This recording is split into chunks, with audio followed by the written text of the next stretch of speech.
ಇನ್ನ ಡಿಎಂಕೆಯ ಉದಯನಿಧಿ ಸ್ಟಾಲಿನ್ ಉಪಮುಖ್ಯಮಂತ್ರಿ ಆಗಿದ್ದು ಈಗ ವಿರೋಧ ಪಕ್ಷ ನಾಯಕ ಆಗಿರುವಂತದ್ದು. ಸ್ಟಾಲಿನ್ ಕೂಡ ಇಲ್ಲ, ಸ್ಟಾಲಿನ್ ಸೋತಿದ್ದಾರೆ. ಈಗ ತೋರಿಸ್ತಾ ಇದೀವಿ ದೃಶ್ಯಾವಳಿಗಳಲ್ಲಿ ಗಮನಿಸಬಹುದು. ಫೈನಲ್ ಹಂತಕ್ಕೆ ಬಂದಿದೆ. ಎಷ್ಟು ಜನ ಶಾಸಕರು ಬೆಂಬಲವಾಗಿ ನಿಂತ್ಕೊಂಡಿದ್ದಾರೆ ಅನ್ನುವಂಥದ್ರ ಬಗ್ಗೆ ಮಾಹಿತಿ ಸಿಗತ್ತೆ. ಅದಾದ್ಮೇಲೆ ಈ ಕಡೆ ನೆಕ್ಸ್ಟ್ ರೊಟೇಟ್ ಆದಾಗ ಗೊತ್ತಾಗುತ್ತೆ. ಖಾಲಿ ಚೇರ್ಗಳಿದಾವೆ. ಆ ಖಾಲಿ ಚೇರ್ಗಳು ಏನಪ್ಪಾ ಅಂದ್ರೆ ಡಿಎಂಕೆ ಅವರು ಸದನವನ್ನ ಬಹಿಷ್ಕರಿಸಿ ಹೋಗಿರೋದು. ವಿರೋಧ ವ್ಯಕ್ತಪಡಿಸಿದ್ರು, ಬಹುಮತ ಸಿಕ್ಕಿಲ್ಲ, ಜನರ ಬೆಂಬಲ ಇಲ್ಲ ಟಿವಿಕೆಗೆ ಅಂತೆಲ್ಲ, ಅವ್ರಿಗೂ ಸಿಕ್ಕಿಲ್ಲ. ಆದ್ರೆ ವಿರೋಧ ಮಾಡ್ಬೇಕಲ್ಲ, ಮಾಡಿದ್ರು, ಸಭಾತ್ಯಾಗ ಮಾಡಿದ್ರು, ಹೋದ್ರು. ಭಾರಿ ಬೆಂಬಲದೊಂದಿಗೆ ವಿಜಯ್ ಅಧಿಕೃತವಾಗಿ ಇನ್ನ ಮುಖ್ಯಮಂತ್ರಿಯಾಗಿ ಆಡಳಿತವನ್ನ ಮಾಡಲಿದ್ದಾರೆ. ಬಹುಮತ ಸಾಬೀತುಪಡಿಸಿದ ಬಳಿಕ ಅದು ಅಧಿಕೃತ. ಪ್ರಜಾಪ್ರಭುತ್ವದಲ್ಲಿ ನಂಬರ್ಸೇ ಅಲ್ಟಿಮೇಟ್. ನಿಮ್ಗೇನ್ ಸಿಕ್ತು, ಎಷ್ಟ್ ಜನ ಗೆದ್ರು, ಏನು ಎತ್ತ ಅನ್ನೋದ್ಕಿನ್ನ ವಿಧಾನಸಭೆಯಲ್ಲಿ ಫ್ಲೋರ್ ಟೆಸ್ಟ್ ನಲ್ಲಿ ಯಾವ ರೀತಿಯ ಪ್ರೂವ್ ಮಾಡ್ತೀರಾ, ಎಷ್ಟು ಬೆಂಬಲ ಸಿಗುತ್ತೆ, ಮ್ಯಾಜಿಕ್ ನಂಬರ್ ಎಷ್ಟಾಗುತ್ತೆ, ಅದ್ರ ಮೇಲೆ ನಿಂತಿರುತ್ತೆ ಭವಿಷ್ಯ.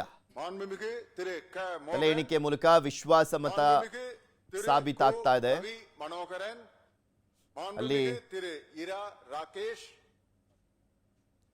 ಶಾಸಕರ ನೇಮ್ ಹೇಳ್ತಾ ಕೌಂಟ್ ಮಾಡ್ಲಾಗ್ತಾ ಇದೆ. ಇನ್ನೊಂದು 10 ನಿಮಿಷದಲ್ಲಿ, ಇನ್ನೊಂದು 5 ನಿಮಿಷದಲ್ಲೇ ಗೊತ್ತಾಗುತ್ತೆ ಕ್ಲಾರಿಟಿ ಟೋಟಲಿ ಎಷ್ಟು ಜನ ಅಂತ. ಈಗ 232 ಜನ ಇದ್ದಾರೆ. ಟೋಟಲ್ 234 ಶಾಸಕರ ಸಂಖ್ಯೆ. ವಿಧಾನಸಭೆಯ ಬಲ ತಮಿಳುನಾಡಿಂದು, ನಮ್ಕಿನ್ನ 10 ಜನ ಎಕ್ಸ್ಟ್ರಾ ಶಾಸಕರು ಅಲ್ಲಿ. ಇದಾದ ಬಳಿಕ 232 ವಿಜಯ್ 2 ಕ್ಷೇತ್ರ ಗೆದ್ದಿದ್ರಲ್ಲಿ 1 ಮೈನಸ್ಸು. ಇನ್ನೊಬ್ರು ಟಿವಿಕೆ ಅವರು 1 ಮತದಿಂದ ಗೆದ್ದಿದ್ದಂತ ಹಿನ್ನೆಲೆಯಲ್ಲಿ ಅದು ಸುಪ್ರೀಂ ಕೋರ್ಟ್ ನಲ್ಲಿ ವಿಚಾರಣೆಯಲ್ಲಿದೆ, ಅದು ಹೋಲ್ಡು. ಸೊ ಹೀಗಾಗಿ 232. ಇಲ್ಲಿ ಮ್ಯಾಜಿಕ್ ನಂಬರ್ ಎಷ್ಟಾಗುತ್ತೆ, 117 ತೋರಿಸ್ಬೇಕು ವಿಜಯ್. 117ಕ್ಕಿಂತ ಇನ್ನೂ ಒಂದು 40-50 ಎಕ್ಸ್ಟ್ರಾ ಶಾಸಕರು ಬೆಂಬಲ ಇರೋದು ವಿಜಯ್ಗೆ. ನಾನು ಆರಂಭದಲ್ಲಿ ಹೇಳ್ತಾ ಇದ್ನಲ್ಲ, ಬರೀ ಮ್ಯಾಜಿಕ್ ನಂಬರ್ಗೆ ಒದ್ದಾಡ್ತಾ ಇದ್ದಂತ ವಿಜಯ್ ಇವತ್ತು ದೊಡ್ಡ ಶಾಸಕರ ಬೆಂಬಲದೊಂದಿಗೆ ಮುಖ್ಯಮಂತ್ರಿಯಾಗಿ ಮುಂದುವರಿಯಲಿದ್ದಾರೆ. ದೊಡ್ಡ ಬೆಂಬಲ ಇದು. ಅವರು ನಿರೀಕ್ಷೆ ಮಾಡಿದ್ರೋ ಇಲ್ವೋ ವಿಜಯ್ ಈ ಲೆವೆಲ್ಗೆ ಬೆಂಬಲ ಸಿಗುತ್ತೆ ಅಂತ. ಯಾಕೆಂದ್ರೆ ಎಷ್ಟು ಒದ್ದಾಡಿದ್ರು 4-5 ದಿನ. ರಾಜ್ಯಪಾಲರು ಯಾವ ರೀತಿ ಆಟ ಆಡಿಸಿದ್ರು ಗೊತ್ತಿರುವಂತ ವಿಚಾರಣೆ. ಕಾನೂನು ಪ್ರಕಾರನೇ ಹೋಗಿದ್ರು ಕೂಡ ಎಷ್ಟೆಲ್ಲ ಡ್ರಾಮಾಗಳು ಕ್ರಿಯೇಟ್ ಆಗಿತ್ತು.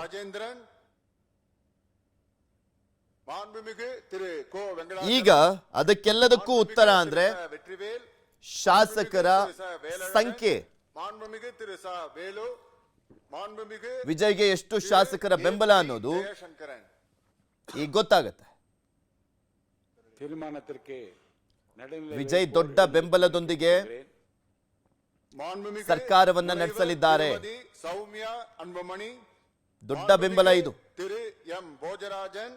ಅವ್ರು ಗೆದ್ದಿದ್ದು ಟೋಟಲಿ 108 ಸ್ಥಾನ. ಅಧಿಕಾರಕ್ಕೆ ಏರ್ತಾ ಇರುವಂತ ಈ ಸಂದರ್ಭದಲ್ಲಿ ಅವರಿಗೆ ಬೆಂಬಲ ಸಿಗ್ತಾ ಇರುವಂತದ್ದು ಹತ್ತತ್ರ 160 ಶಾಸಕರು. ಎಐಎಡಿಎಂಕೆ ಅವರು 30 ಜನ ಬಂದ್ರು, ಪಿಎಂಕೆ 4, ಡಿಎಂಡಿಕೆ ಮತ್ತೆ ಎಎಂಎಂಕೆ ದಿನಕರನ್ ಪಕ್ಷದವರು ಅವರು ಎಲ್ಲ ಬೆಂಬಲ ಕೊಟ್ಟಿರುವಂತ ಹಿನ್ನೆಲೆಯಲ್ಲಿ ಹತ್ತತ್ರ 160 ರೀಚ್ ಆಗುತ್ತೆ.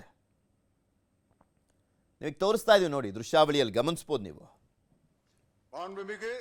ಅಲ್ಲಿ ಖಾಲಿ ಚೇರ್ಗಳು ಕಾಣಿಸ್ತಾ ಇದಾವಲ್ಲ, ಇವೆಲ್ಲ ಡಿಎಂಕೆ ಅವರು ಸಭಾತ್ಯಾಗ ಮಾಡಿರುವಂತ ಹಿನ್ನೆಲೆಯಲ್ಲಿ ಇರುವಂತದ್ದು.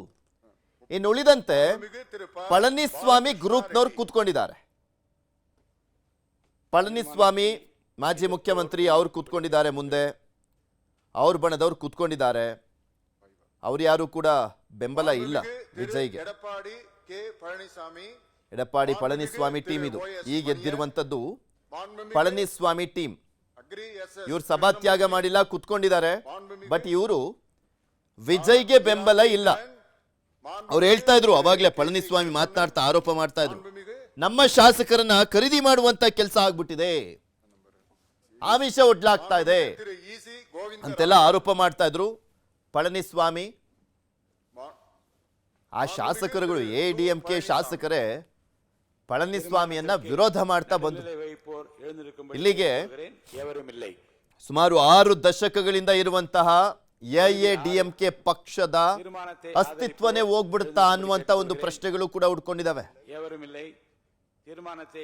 ಪಳನಿಸ್ವಾಮಿ ಗ್ರೂಪ್ ನಲ್ಲಿರುವಂತಹ ಶಾಸಕರ ಒಂದು ರೋ ತೋರಿಸ್ತಾ ಇದೀವಿ. ಅವರು ಟಿವಿಕೆ ಬೆಂಬಲ ಇಲ್ಲ, ಇನ್ನು ಉಳಿದಂತವ್ರು ಎಲ್ಲರೂ ಕೂಡ ಟಿವಿಕೆಗೆ ಬೆಂಬಲ ಇದ್ದಾರೆ. ಡಿಎಂಕೆ ಅವರು ಸಭಾತ್ಯಾಗ ಮಾಡಿ ಹೋಗಿದ್ದಾರೆ, ಅದಕ್ಕೆ ಆ ಖಾಲಿ ಸೀಟ್ಗಳು ಕಾಣಿಸ್ತಾ ಇರೋದು.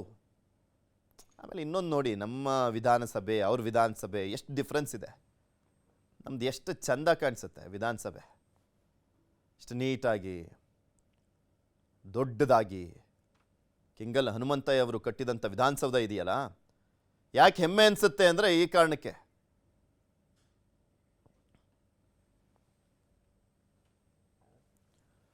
ವಿಶ್ವಾಸ ಮತ ಗೆದ್ದಿದ್ದಾರೆ ವಿಜಯ್. ಈಗ ಗೊತ್ತಾಗುತ್ತೆ ಯಾವ್ಯಾವ ಪಕ್ಷದವರು ಯಾರ್ಯಾರು ವಿಜಯ್ಗೆಲ್ಲ ಬೆಂಬಲ ಕೊಟ್ಟಿದ್ದಾರೆ ಅಂತ. ಒಂದು ಕ್ಲಾರಿಟಿ ಸಿಗುತ್ತೀಗ. ಅದನ್ನು ಅನೌನ್ಸ್ ಮಾಡ್ತಾರಾ ನೋಡೋಣ. ಟಿವಿಕೆ ಪಕ್ಷದವರೇ ಸ್ಪೀಕರ್ ಆಗಿದ್ದಾರೆ. ಅಲ್ಲಿ ಕೌಂಟ್ ಮಾಡಲಾಯಿತು ಶಾಸಕರ ಸಂಖ್ಯೆಯನ್ನ. ಇಡೀ ದೇಶದಾದ್ಯಂತ ಕುತೂಹಲ ಕೆಡೆ ಮಾಡಿಕೊಟ್ಟಿದ್ದಂಥದ್ದು. ಯಾಕೆಂದ್ರೆ ಫಿಲಂ ಸ್ಟಾರ್ ಆದಂಥ ಹಿನ್ನೆಲೆಯಲ್ಲಿ ವಿಜಯ್ ಸಹಜವಾಗಿ ಎಲ್ಲರನ್ನೂ ಸೆಳೆಯುತ್ತದು. ಹೇಗೆ ಮಾಡ್ಬೋದು ಆಡಳಿತ, ಯಾರೆಲ್ಲ ಬೆಂಬಲ ಕೊಡ್ಬೋದು ವಿಜಯ್ಗೆ ಅಂತ. ಇದೇ ಡಿಎಂಕೆ ಎಐಡಿಎಂಕೆ ಅವರು ಬಂದಿದ್ರೆ ಇಷ್ಟೊಂದು ಕ್ಯೂರಿಯಾಸಿಟಿ ಅನ್ನುವಂಥದ್ದು ಇಡೀ ದೇಶದ ಜನಕ್ಕೆ ಇರ್ತಾ ಇರಲಿಲ್ಲ. ಬಟ್ ವಿಜಯಲ್ಲಿ ಬಂದಿರುವಂಥ ಹಿನ್ನೆಲೆಯಲ್ಲಿ ಒಬ್ಬ ಫಿಲಂ ಸ್ಟಾರ್ ಯಾವ ರೀತಿಯ ಪ್ರೂವ್ ಮಾಡ್ತಾರೆ ಅನ್ನುವಂಥದ್ದು ಕುತೂಹಲ ಇತ್ತು. ಹಂಗಾಗಿ ಗಮನ ಸೆಳೆದಿದ್ದು.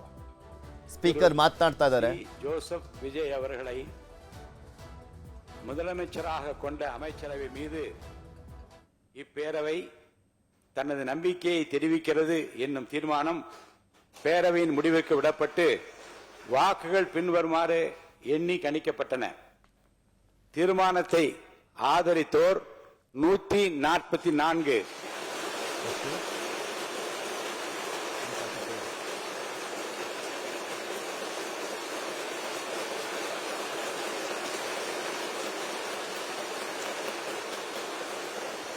ನೂರ 144 ಶಾಸಕರ ಬೆಂಬಲ ಸಿಕ್ಕಿದೆ. 144 ಶಾಸಕರ ಬೆಂಬಲ ಸಿಕ್ಕಿರುವಂತದ್ದು ಟಿವಿಕೆಗೆ. ತೀರ್ಮಾನத்தை ಅರ್ಥ ಆಗಲಿಲ್ಲ. ನಮ್ಮ ಕ್ಯಾಮರಾಮನ್ ಹೇಳ್ತಾ ಇದ್ರು, ಅವ್ರಿಗೆ ಗೊತ್ತಾಗ್ತಾ ಇತ್ತು ಆ ನಂಬರ್ಸ್. ಹೀಗಾಗಿ 144 ಶಾಸಕರ ಬೆಂಬಲ ಸಿಕ್ಕಿರುವಂತದ್ದು ವಿಜಯ್ಗೆ. ಸುಭದ್ರವಾಗಿ ಸರ್ಕಾರ ಇದೆ, ಸುಭದ್ರವಾದಂತ ಸರ್ಕಾರ. ಈಗ ಅಲ್ಪಮತದ ಸರ್ಕಾರ ಅಲ್ಲ ಇದು. 144 ಅಂದ್ರೆ ಇಲ್ಲಿ 149 ಆಗ್ಬೇಕಾಗಿತ್ತು. ಬಟ್ ಎಐಎಡಿಎಂಕೆಯ 5 ಶಾಸಕರು ಬ್ಯಾಕ್ ಟು ಎಐಎಡಿಎಂಕೆ. ಸೊ ಹೀಗಾಗಿ ಎಐಎಡಿಎಂಕೆ 22 ಆಗಿದೆ. 17 ಇದ್ದಿದ್ದು ಈಗ 22 ಆಗಿದೆ.